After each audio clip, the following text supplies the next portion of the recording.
بیا زیات تر چې کوم تنقید روان دی ملګرو نو هغه په دې ټراپۍ باندې روان دی. چیرې دا خو ډېر زیات زوړ ډیزاین دی، دنیا ډېره زیاته ترقي کړې ده. بسم الله الرحمن الرحیم. السلام علیکم ملګرو، امید لرم چې ښه به مخاطب یم تاسو سره د خپل نوي پیج چې نوم یې دی نوید ارماني سپیچ. څنګه چې تاسو ته معلومات دي ملګرو چې نیوزیلینډ پاکستان ته په دوره باندې راغلی دی او سبا د پاکستان او د نیوزیلینډ اولنی ون ډے میچ دی. ډېرو ملګرو میسیجونه کول نوید به یې اپډیټ را سره شریک کا چې میچ به څه ټایم شروع کیږي. میچ به ملګرو د پاکستان د وقت مطابق 3 یا 2:30 بجې، دا دوه ټیمونه دي ملګرو، یا به 2:30 بجې شروع کیږي یا به 3 بجې شروع کیږي. د ټیم چې کوم سکواډ دی په هغې باندې خو موږ ویډیو کړې وه، خو بیا هم که چاته معلومات نه وي چې یاره کم کم کسان لوبیږي نو هغه ټول نومونه در سره دی سیټ کې زه شریک کومه. دغه کسان دي خو سبا یو ځلې بیا د فخر مردان فخر زمان نه د ټولو پاکستانیانو امید دی چې فخر زمان به ښه گیم کوي، ښه کم بیک به کوي، ځکه د ډېرو ورځو نه ملګرو فخر زمان چې کوم دی نو هغه آوټ آف فام دی، د ټیم نه هم بهر دی، موقع ورته میلاو شوې ده ملګرو. نو انشاءالله العزیز دغه خپل پښتون ورور ته څنګه چې د رضوان دپاره بلکې د ټول ټیم دپاره دعاګانې کوو، نو داسې به د فخر زمان دپاره هم دعا کوو چې د هغه چې کوم پام دی هغه واپس راشي او پاکستان چې کوم سیریز دی د 3 میچونو چې پاکستان دغه سیریز په خپل نوم باندې کړي، ځکه چې ټیسټونه خو ملګرو دواړه چې کوم ټیسټونه هغه خو ډرا شو، خو اوس په ون ډے باندې د پاکستانیانو نظر دی چې څه به کیږي. دغه میچ چې کوم دی ملګرو دا به په کراچۍ کې لوبیږي، په 2:30 بجې یا په 3 بجې به میچ شروع کیږي او یو وړوکی غوندې کوشش مې تاسو له راوړی دی، خو ډېر زیات درنه ګیلمن یم چې ویډیو ملګري بیخي نه شیر کوي. پته نشته په څه خبره باندې خفه دي، خو ویډیو لازمي مخکې شیر کوي، ځکه ډېرو ملګرو ته پته نشته چې نوید به اوس د کم پیج نه ویډیو شیر کوي. هغه نورو پیجونو باندې وارننګ راغلی دی.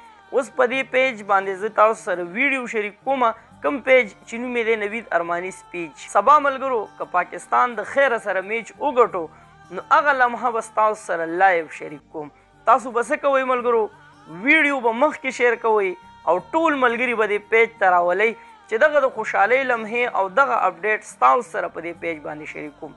یو بل کوشش هم کوم ملګرو، تاسو به ما سره په کمنټس کې شریک کوئ چې یاره کم بیټسمین به ښه پرفارمنس کوي او دا هم چې کم بالر به ښه پرفارمنس کوي، چې د چا خبره ټیک وه او کم یو کس ښه پرفارمنس وکړو او د هغه کمنټس ته لایک او ریپلای زیاته وه نو هغه نوم به زه ستاسو سره په نیکسټ ویډیو کې شریک کوم د خیره سره.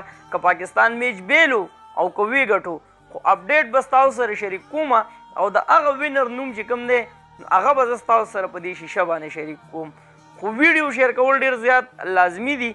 که چېرې زما سره ستاسو مینه وي ذره برابر هم او تاسو غواړئ چې یاره د نوید به د اواز مخ په وړاندې لاړ شي نو دا پیج بیخي په ځای باندې ولاړ دی، ځکه چې ډېرو ملګرو ته پته نشته چې نوید به اوس په دې پیج باندې ویډیو شیر کوي. نو دا به څنګه دغه ملګري دې پیج ته راځي، په دې باندې به راځي ملګرو چې تاسو ویډیو په اخلاص باندې شیر کوي او په ګروپونو کې شیر کوي، نو هغه ټولو ملګرو ته به پته ولګي چې نوید به اوس په دې پیج باندې کار کوي. او بیا چې څوک زما سره د زړه نه مینه ساتي نو هغه به خپل ملګري دي کې انوایټ کړي چې نوید به اوس دا پیج دی او دعا به کوو خپل ټیم ته چې دا عزت د پاکستان نصیب شي، ځکه د پاکستان ہوم ګراؤنډ دی، د پاکستان په خاوره باندې میچونه دي، نو موږ به خپل ټیم ته خپل پاکستان ته دعا کوو چې دا میچونه هم په خیر خیریت سره وشي، د دهشتګردۍ چې کوم نوم په پاکستان باندې پروت دی چې هغه هم ختم شي او دغه ټراپي هم د پاکستان په نوم باندې شي او دا میچونه وګټي. بیا زیات تر چې کوم تنقید روان دی ملګرو نو هغه په دې ټراپۍ باندې روان دی. چیرې دا خو ډېر زیات زوړ ډیزاین دی، دنیا ډېره زیاته ترقي کړې ده. کوم ملک کې چې هم یو سیریز وي نو هغوی کوشش کوي چې یو ښکلې ټراپي ډیزاین کړي او ټولې دنیا ته وښیي چې یاره موږ سره ښکلې ډیزاین شته دی او موږ په ښکلې طریقه باندې دا ټراپي ډیزاین کړې ده. بیا پاکستان دغه زوړ چې کوم ډیزاین دی هغه بار بار هغوی مخې ته راوړي نو ټول پاکستانیان په دې باندې ګیلمن دي. تاسو څه وایئ دې باره کې هغه را سره هم په کمنټس کې شریک کړئ. زه به ګورم چې تاسو زما سره څومره مینه لرئ او تاسو ویډیو څومره شیر کوئ. ما نوید ارماني په خپلو دعاګانو کې یاسئ او زما په دعاګانو کې هر وخت چرته مې الله مخاد آباد او خوشحاله سات اخره کې اواز پاکستان زنده باد. مسلمان زنده‌باد، تل دی وي، آباد دی وي. زمونږ وطن پاکستان دی او مسلمان دی. لوی الله په امان.